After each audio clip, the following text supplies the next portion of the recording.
This is a grown man who has made his staff cry in front of him.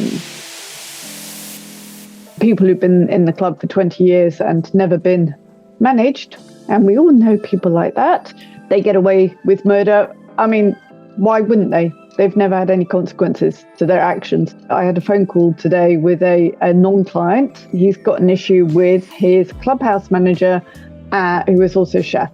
And chefs are not renowned for their politeness, but this guy is actually making people cry. Invariably, the statement comes, oh, but he doesn't realise his effect on people.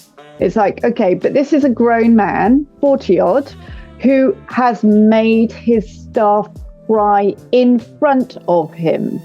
If you have made your staff cry and you didn't want to do that, then obviously you would do something to resolve it. If you are happy with them doing that, then you don't change your behaviour.